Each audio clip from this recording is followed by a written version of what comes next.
সূর্যের উপাসনাকে বলে, শৈব শক্তির উপাসনাকে বলে, শাক্ত গণেশের উপাসনাকে বলে। ব্রাহ্মণ শ্মশানে পড়বে আর চাণ্ডাল শ্মশানেই পড়বে।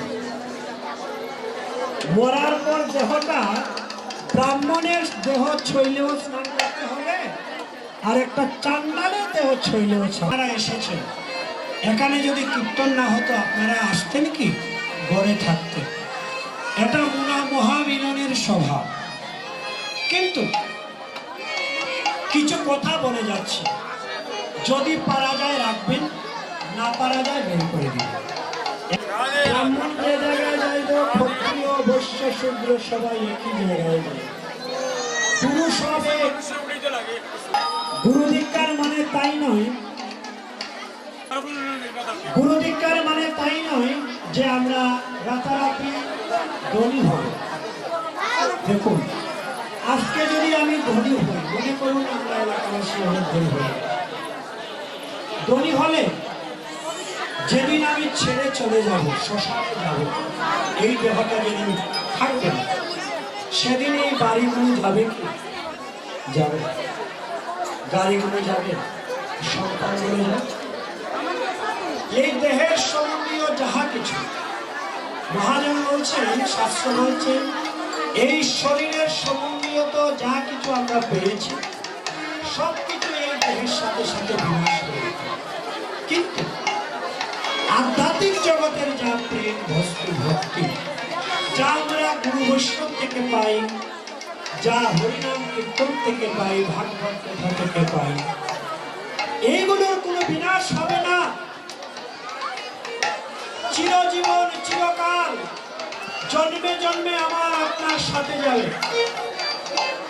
সেজন্য এই ভুবন মঙ্গল হরিনাম সংকীর্তন মহাযজ্ঞ, মহামিলনের সভা ধারণ করতে হবে। ধারণ যদি না করেন, কিছুতেই কিছু হবে না। হয়তো আপনি বৈষ্ণব সেবা দিবেন, হরিনাম সংকীর্তন শুনবেন, ভাগবত পাঠ দিবেন, গীতা পাঠ দিবেন, plus minus divide into equal to কি? 0। যোগ বিয়োগ পূরণ ভাগ সমান কি? 0।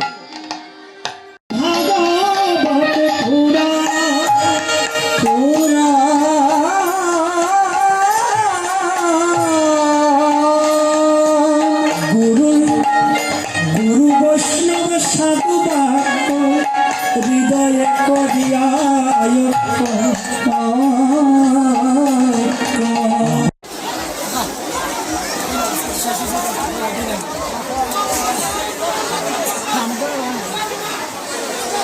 এই যে বিরাট ধর্মযজ্ঞ আজকে হলো, চতুর্দিকে হরে কৃষ্ণ স্বরে একদম আমরা মুখোদ্ধান দেখতে পেলাম। চতুর্দিকে একটা আনন্দের জোয়ার, বছরের একটা সবারই অপেক্ষা থাকে। এত বড় আয়োজন, সফল আয়োজন এবং সুন্দর সুষ্ঠু আয়োজন আমরা দেখতে পেলাম। কি বলতে চাইবেন ভক্তপ্রাণ নাগরিকদের এবং কি কি অনুষ্ঠান থাকছিল? প্রথমে নমস্কার জানাই। আমাদের এই যে শ্রী শ্রী গৌরাঙ্গ মহাপ্রভু নাম সংকীর্তন কমিটি আজকে 18তম বর্ষ, যেভাবে ওর ভক্তবৃন্দ সবাই সাহায্য সহযোগিতা করেছেন, আজকে আমাদের দধিবান্ধব অনুষ্ঠান হয়েছে এবং আমরা দেখতে পেলাম অন্যান্য বছরের ন্যায় এবার অধিক ভক্ত এসেছেন। তো আমরা সকল ভক্তদের চরণের দিন যাতে পাই, সেই আশা রাখবো। আবার যেন ঠিক তেমনিভাবে আগামী বছর যেন আমরা এইভাবে আশা সাজাতে পারি, এই আশা রাখবো। এবং নতুন বছরের শুভেচ্ছা জানা আমাদের কমিটির পক্ষ থেকে, আমার পক্ষ থেকে, যাতে আমাদের কৃষ্ণ ভক্তিভক্তি মায়েরা, বাবারা যারা আছেন, সনাতনী ধর্মের মানুষ সবাই যেন সুস্থ থাকেন। আগামী বছর যেন আমরা এইভাবে হরিনাম সংকীর্তনের আয়োজন করতে পারি। আগামী বছর কত বছরে পড়ছে? এই বছর 18 বছর, আগামী বছর 19তম বছর হবে।